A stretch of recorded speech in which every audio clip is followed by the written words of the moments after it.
তো ট্যুরে গেলে আপনার মাঝে মাঝে বিপদে পড়তে হয় ছোটোখাটো।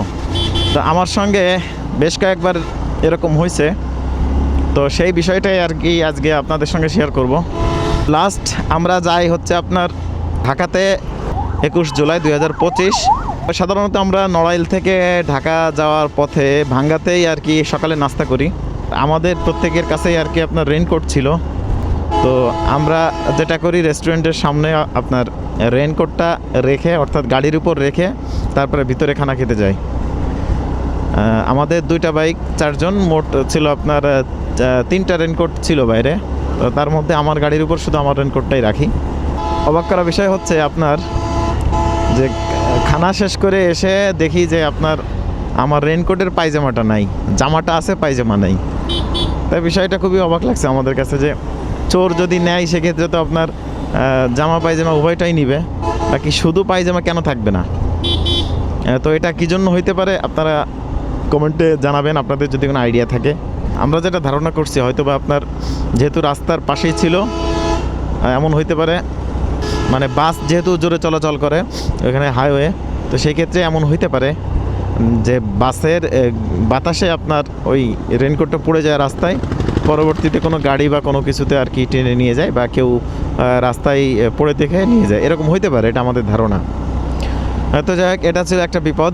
আরেকটা বিপদ হচ্ছে আপনার আমার অ্যাকশন ক্যামেরার যে মাউন্টটা, আমরা মিরপুর একটা রেস্টুরেন্টের সামনে খেতে যাই, বাইক পার্কিং করি। তো হেলমেটটা গাড়ির উপরেই রাখি, অ্যাকশন ক্যামেরা মাউন্ট করা ছিল না হেলমেটে, শুধু ক্যামেরার যে মাউন্টটা সেটা ছিল, ডিজায়ার অরিজিনাল যে ম্যাগনেটিক মাউন্ট ওইটা। খানা শেষ করে আমরা যখন বাইকে উঠতে যাই, তখন আর কি ধাক্কা লেগে বাইকের উপর থেকে হেলমেটটা পড়ে যায়। আমার যে ম্যাগনেটিক মাউন্ট ওটা ভেঙে তো নিজে পড়ে থাকে, আমি ওটা খেয়াল করি নাই। আপনার এমসিল আঠা দিয়ে লাগানো থাকে, ওইটা ভেঙে যায়। তো ওটা ভেঙে আমি হাতে নিয়ে আফসোস করি যে ভেঙে গেল, কিন্তু আমার মাথায় একদমই ছিল না যে ওই মাউন্টটাও নিচে পড়ে আছে।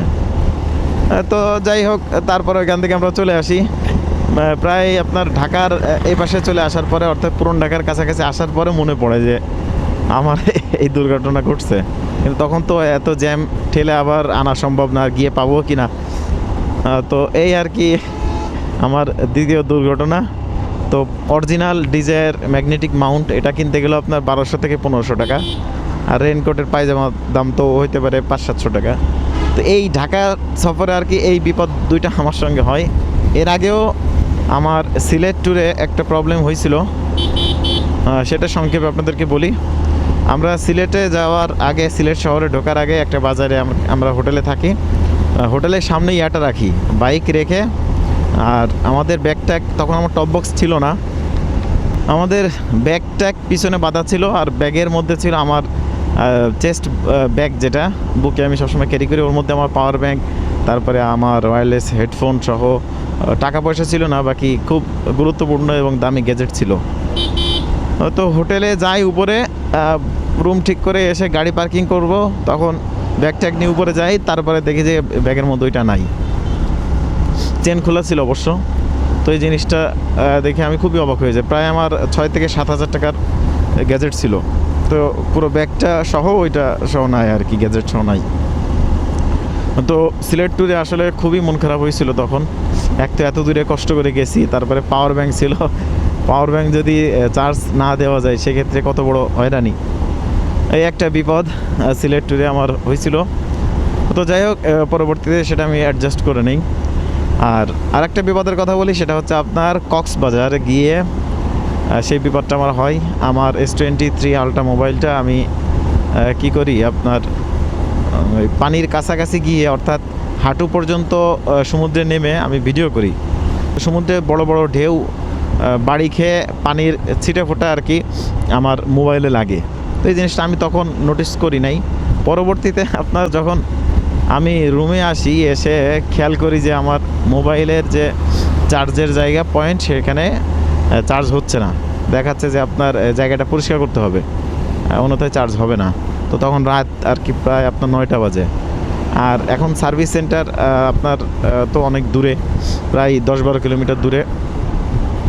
তো আমি কি করি, আপনার ওইখানকার যে হোটেল ম্যানেজার, তার সঙ্গে পরামর্শ করে সে বলে যে পাশে একটা বাজার আছে, ওখানে গিয়ে দেখতে পারেন। ওখানে যাই, যাওয়ার পরে তো মাশাআল্লাহ তারা বলে যে আপনার 1500 টাকা লাগবে, এটা পোর্ট চেঞ্জ করতে হবে, এই সেই ইত্যাদি নানান তালবাহানা। তো পরে আমি রিস্ক না নিয়ে আমি খুব দ্রুত ওইখান থেকে কক্সবাজার মেন যে টাউন সেখানে চলে আসি। তো ওইখান থেকে আপনার কক্সবাজার ছিল হচ্ছে প্রায় 30 কিলো। এটা যদি আমি ঠিক করতে না পারি, পরের দিন আমি ভিডিও করতে পারবো না, এই একটা প্যারা। এত দূর থেকে গেছি, ভিডিও যদি না করতে পারি, তো ওই প্যারায় খুব স্পিডে রিস্ক নিয়ে গাড়ি চালাইছিলাম, খুব স্পিডে। আপনার অল্প সময়ের মধ্যে আধা ঘন্টা 35 মিনিটের মধ্যে পৌঁছায় যায় হচ্ছে আপনার ইয়াতে কক্সবাজার টাউনে। ওখানে গিয়ে আপনার সার্ভিস সেন্টারে যাই, গিয়ে দেখি যে মার্কেট খোলা আছে। জিজ্ঞেস করলাম কত সময় থাকবে, ওরা বললো আমরা 11টা পর্যন্ত থাকি। যাক, স্বস্তির নিঃশ্বাস ফেললাম। তারপরে হচ্ছে আপনার ওদেরকে বললাম এই প্রবলেম, ওরা বললো যে দেখেন এটা হচ্ছে আপনার ওয়াশ করলে 99% ঠিক হয়ে যায়, আর যদি না হয় সেক্ষেত্রে ভিন্ন ব্যবস্থা নিতে হবে। তো আমি বললাম যে আল্লাহ ভরসা, চেষ্টা করে দেখেন। তারপরে সেটা ওয়াশ করলো, ওয়াশ করার সাথে সাথে ঠিক হয়ে যায়। আর ওটা বিল আমার 200-300 টাকা তাকে দিয়েছিলাম আর কি। তো এই হচ্ছে বিপদ আমার ট্যুরে গিয়ে। এই কয়েকটা বিপদ আমার সঙ্গে হয়, এছাড়াও ছোটোখাটো অনেক আছে বিপদ হয়েছে, বাকি সেগুলা বললে ভিডিওটা অনেক বড় হয়ে যাবে, এই জন্য আর বলতেছি না। তো আপনাদের কার কার সঙ্গে এরকম হয়েছে, যদি হয়ে থাকে তাহলে অবশ্যই কমেন্টে সংক্ষেপে জানাবেন। আর ভিডিওটি এই পর্যন্ত দেখার জন্য আপনাদেরকে অসংখ্য ধন্যবাদ। জাযাকাল্লাহ।